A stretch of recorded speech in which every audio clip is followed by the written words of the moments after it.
ভারত মায়ানমারের ওপরে ড্রোন হামলা করেছে, কিন্তু ভারত সরকার কখনো এটিকে স্বীকার করবে না। কেন জানেন? জানতে হলে ভিডিও পুরো দেখুন, চ্যানেলটিকে সাবস্ক্রাইব করুন। তো বেসিক্যালি গত কয়েক মাসে ভারত সরকার মায়ানমারের যেসব ভারত বিরোধী গোষ্ঠী আছে তাদের উপরে অনেকবারই ড্রোন হামলা করেছে এবং সম্প্রতি 20 তারিখে করা হয়েছে একটি ম্যাসিভ ড্রোন হামলা, যেখানে 26 জন ভারত বিরোধী যেসব টেরোরিস্ট আছে তাদেরকে ধ্বংস করা হয়েছে।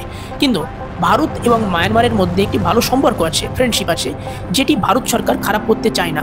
ভারত যদি এই ড্রোন হামলার নিউজটিকে অফিসিয়ালি অ্যাকসেপ্ট করে, তাহলে ভারত বিরোধী যেসব দেশ আছে যেমন পাকিস্তান, বাংলাদেশ, টার্কি, এরা কিন্তু মায়ানমারের ভেতরে এমন একটি ন্যারেটিভ তৈরি করবে যেখানে মায়ানমারের জনগণকে ভারতের বিরুদ্ধে উস্কানি দেওয়া হবে যে ভারত মায়ানমারের সভারেন্টি বা সার্বভৌমত্ব ভঙ্গ করেছে, যেটি ভারত কখনোই চায় না। এর পাশাপাশি ভারতের ইন্টারনাল পলিটিক্স যে কতটি খারাপ সেটা আমাদের সবারই জানা।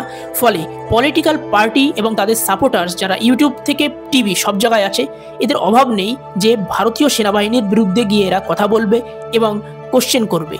এরা ভারতীয় সেনাবাহিনীকে যতটা না বিশ্বাস করে, তার থেকে বেশি বিশ্বাস করে ভারতের শত্রু দেশের ন্যারেটিভ, শত্রু দেশের যেসব স্টেটমেন্ট, সেগুলোকেই এরা বেশি বিশ্বাস করে যতটা না ভারতীয় সেনাবাহিনীকে এরা বিশ্বাস করে।